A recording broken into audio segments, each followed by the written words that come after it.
Sejak diresmikan oleh Presiden Joko Widodo akhir Desember 2018, tol Trans Jawa cukup diminati masyarakat. Namun khusus untuk momen tertentu seperti musim mudik dan libur panjang, kehadiran tol Trans Jawa tidak sepenuhnya disambut baik. Para supir truk misalnya, mereka mengeluhkan tarif yang mahal. Meski tidak semua supir truk enggan melewati tol Trans Jawa. Nah, bagaimana pengusaha truk terkait dengan tarif tol Trans Jawa menanggapinya, sementara pemerintah berjanji akan mengevaluasi tarif tersebut. Sudah hadir di Studio 2 CNN Indonesia Ketua Umum Dewan Pimpinan Pusat Asosiasi Pengusaha Truk Indonesia, Gemilang Tarigan. Halo Pak Gemilang, terima kasih Pak atas waktunya di CNN Indonesia. Selamat sore. Pak, sudah 2 bulan sejak tol Trans Jawa ini tarifnya diresmikan. Apakah sampai sekarang ini masih dirasa mahal?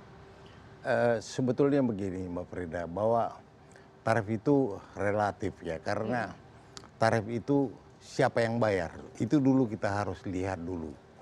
Kami pengusaha truk menawarkan jasa kepada pemilik barang dengan lead time 4 hari atau 3 hari, itu sebelum ada tol.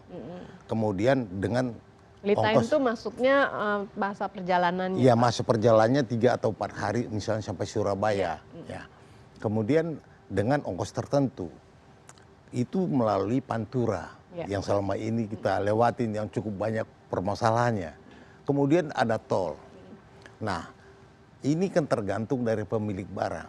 Apakah dia mau cepat atau melambat? Kalau dia mau lambat masih seperti itu. Tapi kalau dia mau cepat dia harus pakai tol. Ini kan masalahnya di sana. Kita perlu negosiasi. Nah, para pengguna jasa perusahaan itu apakah mereka mengeluhkan mahal? Sampai saat ini memang belum ada keluhan ya. Artinya mereka baik-baik saja dengan adanya tol Trans Jawa, kemudian lead time-nya juga lebih cepat dari 3 sampai 4 hari, bisa jadi berapa hari tuh Pak? Kalau mungkin ini bisa menjadi 2 atau 2 hari. Jadi bagi kami sebetulnya pengusaha truk itu dapat meningkatkan ritase 1 bulan. Kalau misalnya selama ini kita dapat mungkin 6 kali atau 7 kali 1 bulan, bisa kita dapat 10 kali jika kita lewat tol. Nah, ini berarti menguntungkan. Cuma saja yang pengguna jasa kita ini apakah masih perlu, apakah udah butuh kecepatan. Sama dengan kita bayar perangko, ya perangko kilat atau perangko biasa. Berarti para pengguna jasa tersebut kalau ingin cepat mereka bersedia bayar quote unquote mahal itu ya Pak ya. Tapi sebenarnya bisa di breakdown tidak sih Pak berapa sebenarnya biayanya? Jadi kalau dulu lewat Pantura dan sekarang lewat tol Trans Jawa, bedanya berapa banyak sebenarnya? Ya, memang ada perbedaan yang cukup signifikan. Tentunya kalau penghematan melalui tol itu dengan pengeluaran yang kita keluarkan memang belum berimbang. Tapi tadi belum berimbang maksudnya? Jadi kalau diadu antara biaya dengan tarif tol itu, kita kan sekarang memberikan uang jalan kepada supir ya. Nih kita kasih katakan 3 juta untuk 1 rit PP. Itu melalui Pantura. Tapi kalau tidak kita berikan lebih, dia tidak bisa menggunakan tol. Si supir ini tidak dibiayai. Nah makanya sekarang kan kalau kita mau biayai berarti kita harus menambahkan uang jalannya. Tapi kan itu dibayar oleh pengguna jasa ya katakanlah. Kalau pengguna jasanya mau.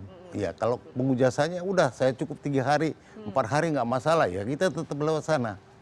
Nah sebetulnya ini lambat laun akan tersosialisasi dan kalau semuanya sudah merupakan suatu kecepatan yang menjadi standar, mereka akan bayar. Nah, para pengguna jasa ini kebanyakan setelah diberlakukannya nih Pak, tarif tol Trans Jawa sejak Desember 2018, apakah mereka masih memilih lewat tol Pantura atau sudah lebih banyak memilih tol Trans Jawa, sudah pindah begitu? Kalau sekarang itu memang masih belum, ya, masih belum karena speed di jalan Pantura juga meningkat.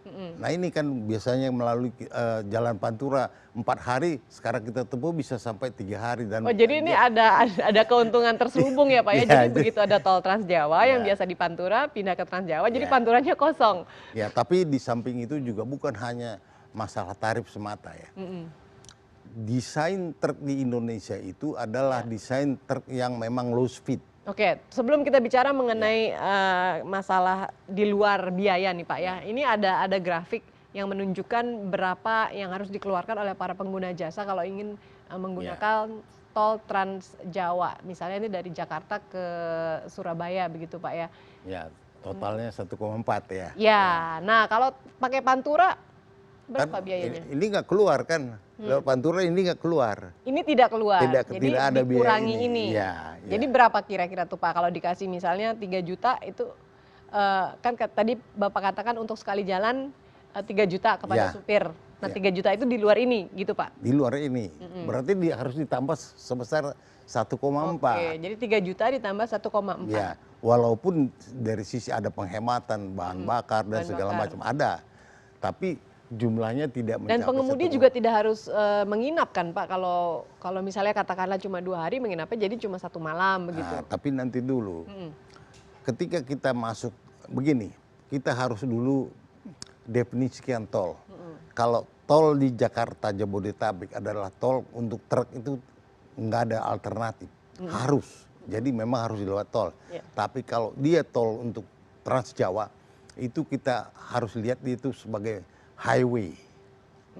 Karena tol yang di Trans Jawa ini merupakan disajikan untuk kecepatan tinggi. Oh iya. Ya, jadi pertama dulu truk itu tidak semua siap masuk ke dalam highway. Itu dia secara spesifikasi bahwa dia tidak bisa lari.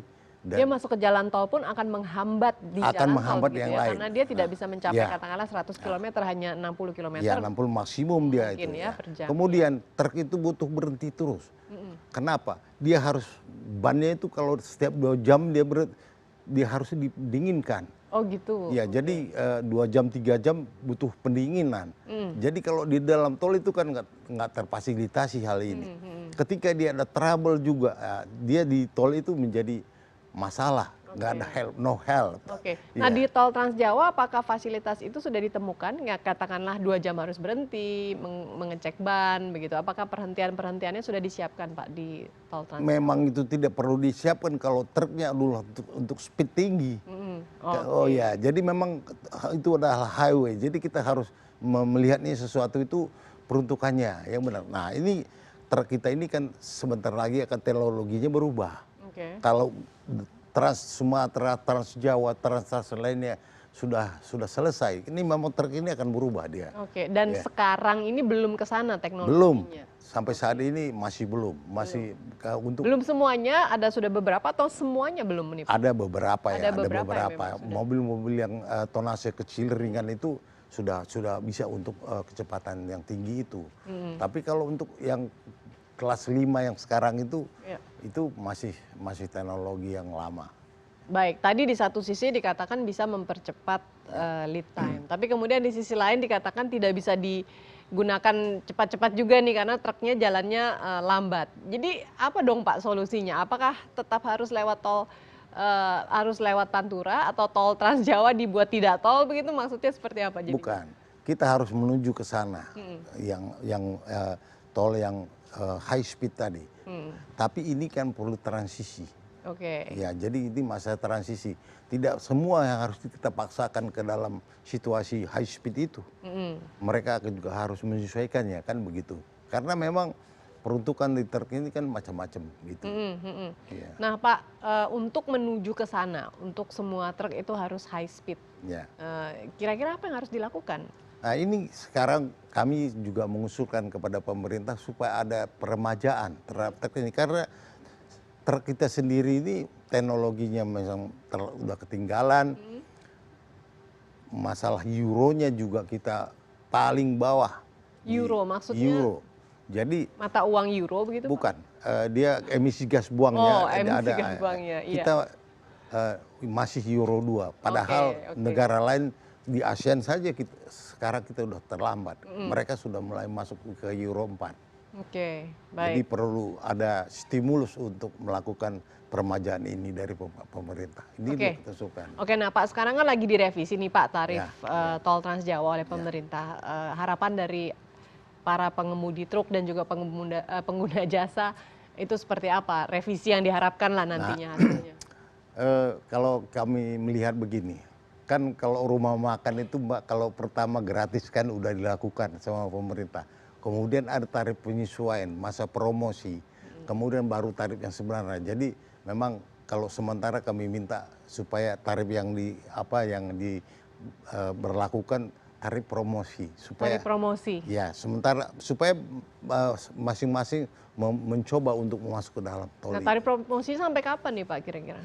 Ya paling tidak sampai Lebaran lah, 50% diskon. dan kemudian juga teknologi truknya diperbarui begitu. Ya, demikian. Baik. Pak Gemilang Tarigan, terima kasih Pak atas waktunya di CNN Indonesia Newsroom. Dan pemirsa, itu tadi bincang-bincang kami dengan Ketua Umum Dewan Pimpinan Pusat Asosiasi Pengusaha Truk Indonesia. Mudah-mudahan berguna bagi Anda, dan kami akan kembali dengan informasi mancanegara. Salah satu maskapai Amerika, Southwest Airlines, yang merugi akibat government shutdown. Informasi selengkapnya usai jeda berikut.